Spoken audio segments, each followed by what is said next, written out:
Before we pray, let's first take a moment to listen to God's word, and then we'll pray together. If you have ever looked at your life and thought, "This is not what I expected," then you are very close to the story of Joseph. His life reminds you that God's plan often passes through places you would never choose. Yet it always leads to a purpose far greater than you can see in the moment. Joseph did not start his life in hardship. He began as a beloved son, favored by his father, dreaming great dreams about his future. Yet, in a moment of jealousy and cruelty, his own brothers sold him into slavery. He was taken to a strange land where he had no family and no inheritance. Everything familiar was stripped away.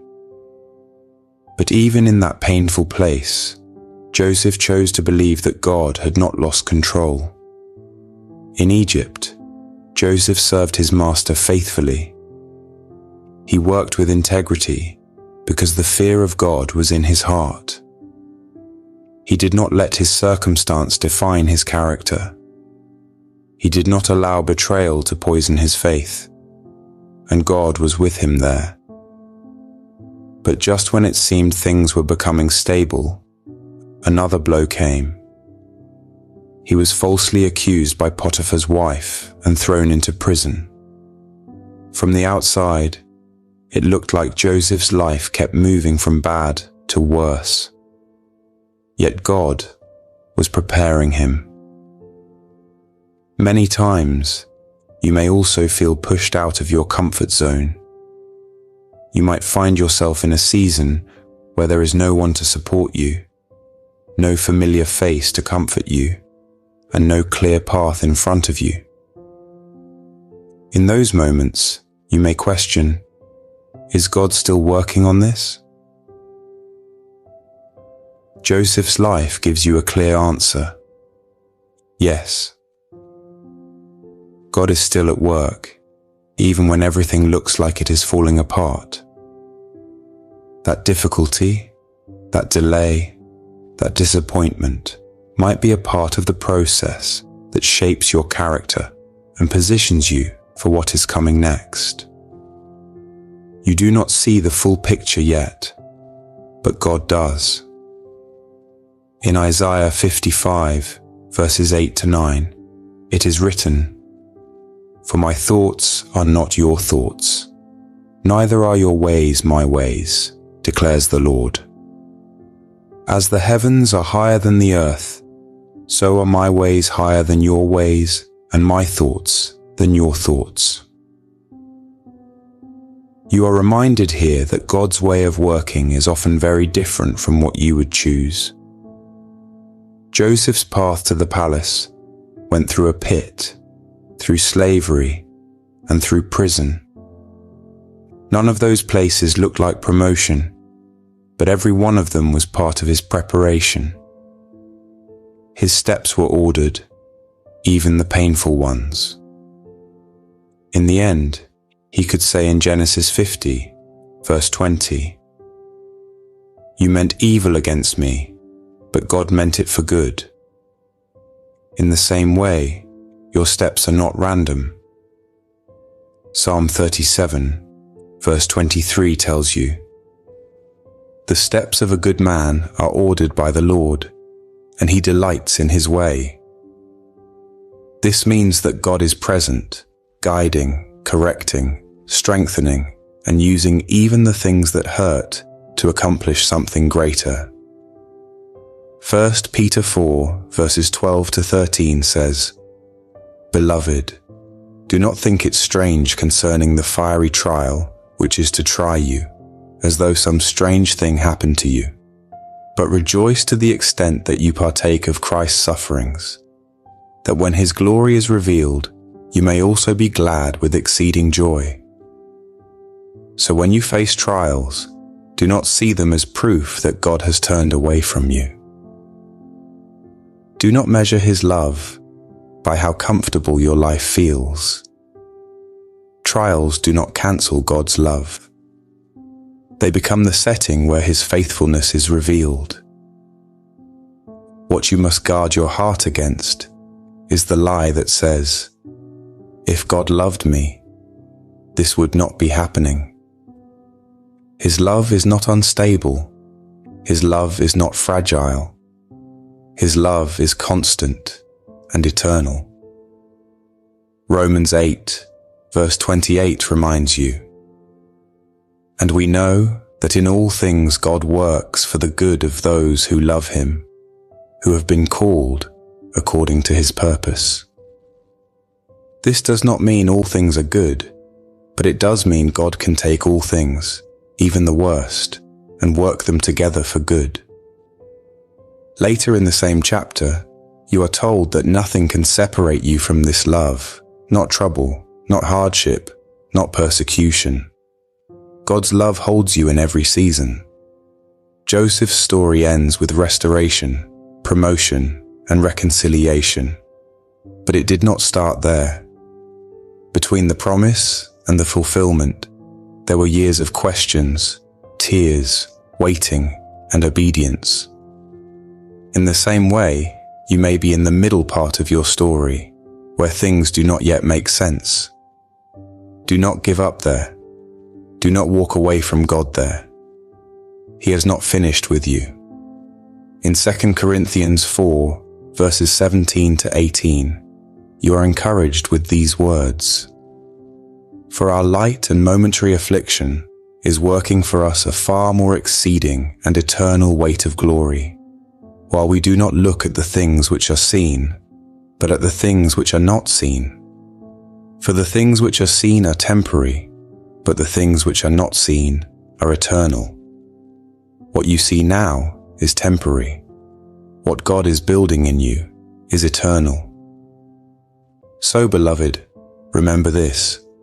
The God we serve is the one who turns pits into platforms and prisons into pathways to purpose.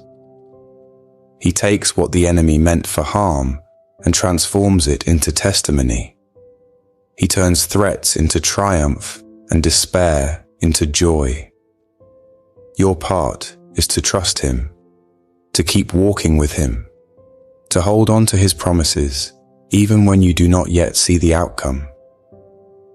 Just as he was with Joseph in the pit, in the house, in the prison, and in the palace, he is with you in every chapter of your life.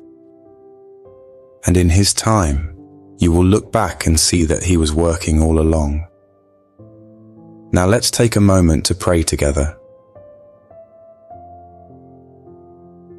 Lord Jesus, your words in Luke 9, verse 62 says, no one who puts his hand to the plough and looks back is fit for the kingdom of God. Lord, I do not want to be someone who starts well and finishes poorly. I do not want to begin in faith and then turn around in fear.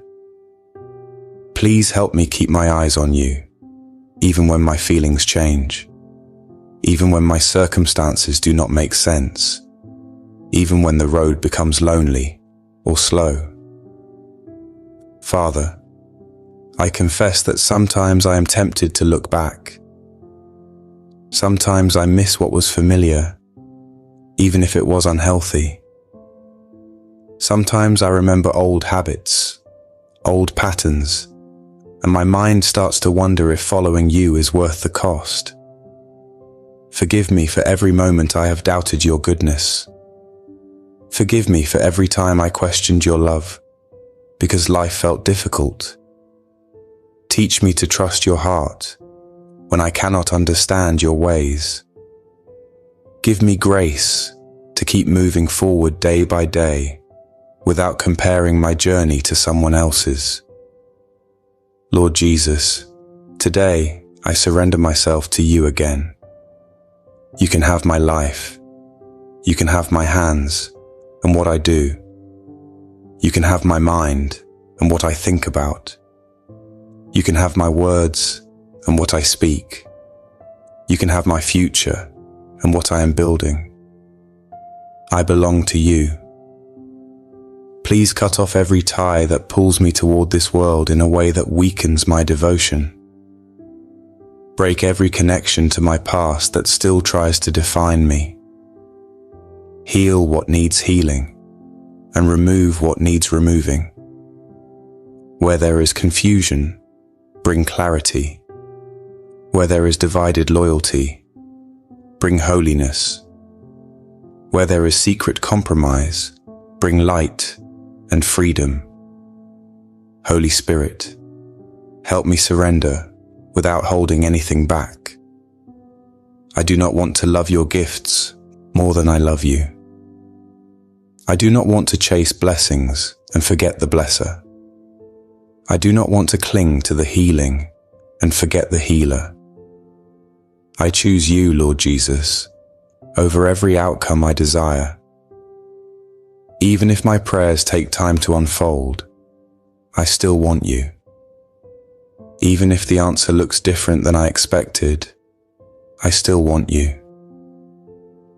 Teach my heart to value you above everything else. Make it clear to me that knowing you is better than being applauded, being comfortable, or getting my way. Your kingdom is worth more than my preferences. Your presence is worth more than my plans. Let me live with eternity in view. Your words in Matthew 6, verses 19 to 21, remind me not to store up treasures on earth, but to store up treasures in heaven. Because where my treasure is, my heart will be there also. Lord, train my heart to desire what is lasting. Give me contentment. Help me live with gratitude for what I have, and help me stay free from envy when I see others prosper. I hold tightly to your instruction in Psalm 37, verses 1 to 6. Do not fret because of evildoers. Trust in the Lord and do good. Delight yourself also in the Lord. Commit your way to the Lord. Trust also in him, and he shall bring it to pass. Father, I receive this as direction for my everyday life. When I feel anxious about what others have, calm my heart. When I feel pressured to compete, bring me back to peace. When I feel tempted to rush ahead, teach me patience. I commit my way to you. Thank you, Lord, because you never ask me to lay something down to leave me empty. When you ask me to release something, it is because you want my hands free to receive something better. When you close a door, it is because you are protecting me or redirecting me. When you tell me to walk away, it is because you are leading me toward life. Help me believe this, even when the transition feels painful. Help me obey without demanding explanations. Lord, grow in me a faith that moves. I want a faith that follows. Your words in James 1 verse 22 call me to be a doer of the word and not only a hearer. Give me courage to act on what you have said. Give me strength to obey when obedience feels costly. Your call in Matthew 16 verse 24 reminds me that following you means denying myself, taking up my cross, and walking with you. Lord, help me embrace the narrow way with joy, because it leads to life. Holy Spirit, guard my heart from turning blessings into idols. If you bless me, keep me humble. If you increase me, keep me surrendered. If you promote me, keep me pure. If you give me more, help me love you more. Let my identity remain rooted in you and not in what I own, what I achieve, or what people say about me. Teach me to resist the devil's lies and stand firm in truth. Your instruction in James 4, verse 7 is clear. Submit yourselves therefore to God. Resist the devil, and he will flee from you. Lord, I submit myself to you today. I resist every distraction, every temptation, and every deception that tries to pull me away from wholehearted devotion. Jesus, set my focus on what is ahead. Your words in Philippians 3, verses 13 to 14 help me press on, forgetting what is behind and reaching forward to what is ahead. Help me not to replay old failures. Help me not to live in regret. Help me not to return to what you saved me from. And when I feel tired, remind me to look to you. Hebrews 12, verses 1 to 2, calls me to lay aside every weight and sin and to run with endurance, fixing my eyes on Jesus. Lord, keep my eyes fixed on you.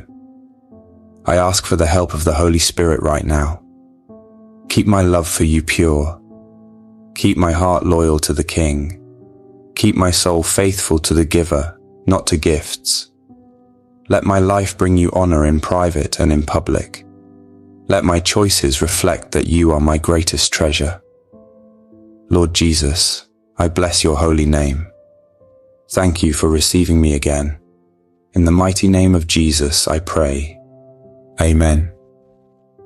If this prayer has touched your heart, please type Amen as a sign of faith. I pray that every blessing in this prayer is now upon you in the name of Jesus.